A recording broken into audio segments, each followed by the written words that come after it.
Hello guys. Start करते हैं अपना वीडियो। और ये वीडियो में हम बात करने वाले हैं रिफेक्स इंडस्ट्रीज के बारे में।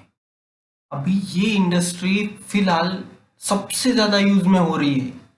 और देखो, जिस हिसाब से ऑक्सीजन की डिमांड बढ़ रही है, रिन्यूएबल एनर्जी पे सरकार फोकस की जा रही है। और 3-4 दिनों पहले ही एक न्यूज़ थी कि हाइड्रोजन गैस बनाने वाली कंपनी, मतलब हाइड्रोजन जो गैस है वो, उसको सरकार अपना प्राइमरी फोकस पे लाने वाली है। हाइड्रोजन से रिलेटेड जो प्रोडक्ट्स होते हैं या रिन्यूएबल एनर्जी और उससे रिलेटेड चीज़ों को सरकार अपना प्राइमरी फोकस बनाने वाली है। तो ये न्यूज़ का इम्पैक्ट दो शेयरों पे पड़ेगा। उसमें से सबसे छोटा शेयर है ये रिफिक्स, और दूसरा है लिंडे इंडिया। लिंडे इंडिया ये भी हाइड्रोजन ऑक्सीजन से रिलेटेड काम करता है, और रिफिक्स इंडस्ट्री भी उससे ही रिलेटेड कंपैरेटिवली वही काम करता है। तो इस वजह से आपने देखा चार्ट पे कि ये कंटिन्यूसली अपर सर्किट लगे जा रहा है। ये शेयर देखो, यहाँ से बढ़ना स्टार्ट हुआ 90 रुपए से, यहाँ अपर सर्किट लगा, बीते ट्रेडिंग सेशन में भी अपर सर्किट लगा। तो शेयर में कंटिन्यूसली अपर सर्किट ही अपर सर्किट लगे जा रहा है और अपवर्ड डायरेक्शन में ही है। तो ये कंपनी का बिजनेस क्या है, कंपनी करती क्या है एक्चुअल में, वो सब हम ये वीडियो में देखने वाले। तो अगर आप चैनल पे नए हो तो वीडियो लाइक और चैनल सब्सक्राइब जरूर कर देना।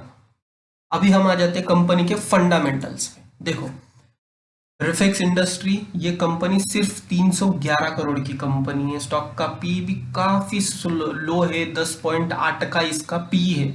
और ये काम क्या करती है? Company is engage in the business of refilling of eco friendly refrigerant gases. Eco friendly जो गैसेस होते हैं उसको रिफिलिंग का काम करती है। तो अभी रिफिलिंग किसकी जरूरत है? रिफिलिंग गैसेस की। तो ऑक्सीजन की रिफिलिंग की जरूरत है फिलहाल।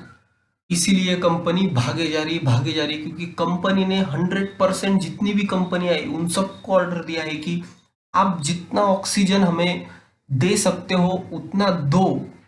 तो ये है कंपनी का मेन काम। अभी इसका सेकेंडरी काम देखो। Company's portfolio consist of trading and refilling of refrigerant gases. The company is also in the sales of electrical energy based on the regeneration of power and solar accessories and job service related work etc. अभी ये बात देखो, electrical energy based on the generation of power and sale of solar accessories. Solar accessories मतलब कौन सी? ये देखो यहाँ देखा, Refex industries board meeting on August 13 2016 की ये बात है। ये जो पैनल्स है, सोलर पैनल्स, ये भी ये कंपनी बनाती है। और ये जो गैसेस, गैस के ये जो डिब्बे दिख रहे हैं आपको, सिलेंडर्स, इनका भी ये देखो रिफेक्स नाम लिखा है। ये भी गैस सिलेंडर से कंपनी रिफिल का काम करती है। तो इसीलिए फिलहाल सबसे ज्यादा ये कंपनी फोकस में है और अपर सर्किट पे अपर सर्किट लगे जा रही है। फंडामेंटल कंटिन्यू करते इसके देखो, कंपनी का सबसे मेन प्लस पॉइंट, कंपनी डेब्ट फ्री है, कंपनी पे कोई कर्जा नहीं है। Company has delivered good profit growth, 65% का सीएजीआर से लास्ट 5 ईयर से ग्रो कर रही है। आरओई भी देखा जाए तो 3 ईयर से मेंटेन है 71.90% पे। और इन पे जो कर्जा था, कर्जा उन्होंने देखो कैसे कम किया, 94.19 डेज से सीधा 39.92 डेज पे आ गए। तो कंपनी ने एक्सपोनेंशियल एकदम हायर रेट से अपना कर्जा कम कर दिया और कंपनी डेब्ट फ्री हो गई। और आगे फंडामेंटल दिखते हैं, अभी छोटी कंपनी है इसलिए 8 नंबर पे भी है। 148 पे इसका शेयर ट्रेड कर रहा है, 10 का सिर्फ पी है और मार्केट कैप सिर्फ 311 करोड़ की है। पर ये मार्केट कैप बढ़ने को टाइम नहीं लगेगा। अगर इन्वेस्टर इसमें आते रहते, कंपनी अच्छी प्रॉफिट ग्रोथ से ग्रो कर रही है, तो ये मार्केट कैप बढ़ने को टाइम नहीं लगेगा। देखो, सेल्स में भी इनके सेल्स में 78 करोड़ से बढ़ के 258 करोड़ हो गया, और दिसंबर क्वार्टर में 144 करोड़ हो गया। तो 78 से 258 होना मतलब कुछ ना कुछ बड़ा बूस्ट मिल गया। दिसंबर में भी कम हुआ, कम तो हुआ पर थोड़ा कम हुआ, इतना ज्यादा इसका इम्पैक्ट नहीं पड़ेगा। ऑपरेटिंग प्रॉफिट में भी इनकी इंक्रीज है, 8 करोड़ से 22 करोड़, फिर 16 करोड़। तो वाई वाई देखे तो प्रॉफिट तो बढ़ा ही है, क्वार्टर ऑन क्वार्टर भी प्रॉफिट अच्छा हो रहा है कंपनी को फिलहाल, ऐसे दिख रहा है यहाँ पे।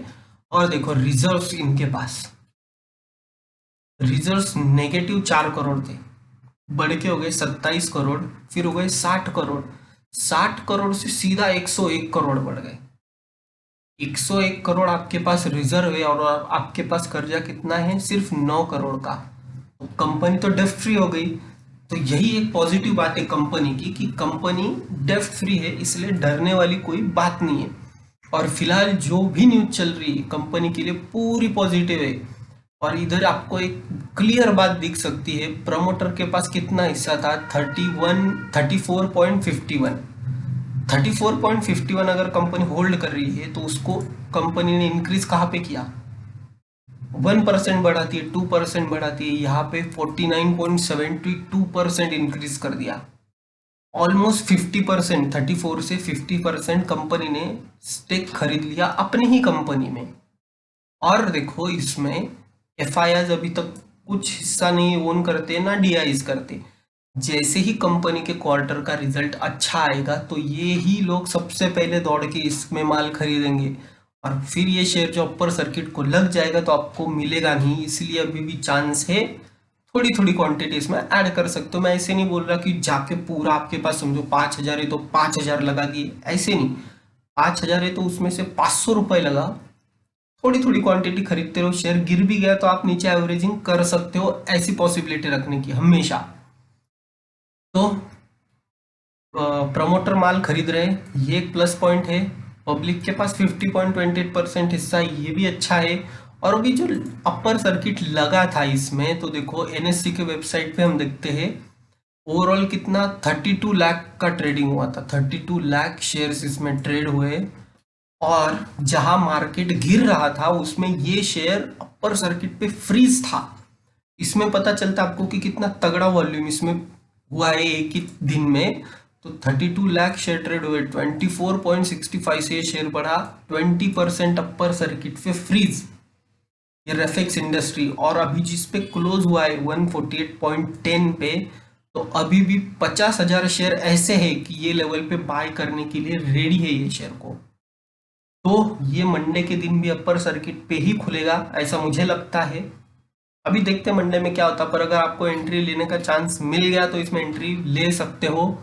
लॉन्ग टर्म चार्ट तो काफी बढ़िया है कंपनी का। वीकली अगर हम देखते हैं उसमें आपको क्लियर कट नजर आएगा। देखो कंपनी कहाँ पे थी, बिल्कुल नीचे, मतलब ये जो लेवल है 2-3 रुपए की कंपनी बढ़ के अभी 148 पे ट्रेड करी है। 2-3 रुपए की कंपनी बढ़ के 148 पे ट्रेड करी, पर इस यहाँ आने के लिए इसको टाइम देखो कितना लगा।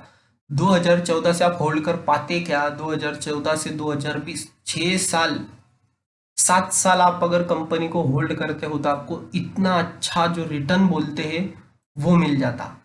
पर बात इतनी है कि होल्ड करते आना चाहिए, आपको होल्ड करना चाहिए तो आपको प्रॉफिट मिलेगा। ये एक रेजिस्टेंस था, काफी बढ़िया अच्छा खासा रेजिस्टेंस था, पर शेयर ने बहुत ही तगड़े वॉल्यूम के साथ रेजिस्टेंस को पार किया। जो जुलाई में इसने हाई लगाया था उसको काफी ज्यादा वॉल्यूम से इसने पार किया है। अभी नेक्स्ट ट्रेडिंग सेशन में यहाँ से शायद कंसोलिडेट होके नीचे आपको ये लेवल पे मिल सकता है, पर फिर बाद में इसको ऊपर के लेवल में ही जाना है, ऊपर के लेवल में ही जाएगा, पर इस हिसाब से जाएगा थोड़ा सा नीचे आके फिर ऊपर, क्योंकि रेजिस्टेंस तोड़ा है तो ये रीटेस्ट करने यहाँ आ सकता है। पर अगर वॉल्यूम तगड़ा रहा तो ये नहीं आएगा, पर मोस्टली शेयर नीचे आता है और फिर आपको जंप देखने को मिलती है। तो ये रहा चार्ट चेक। यहाँ हमारा वीडियो खत्म होता है। वीडियो पसंद आए तो लाइक सब्सक्राइब जरूर करना। मिलते हैं हम अपने नेक्स्ट वीडियो में, तब तक enjoy your trade, take care.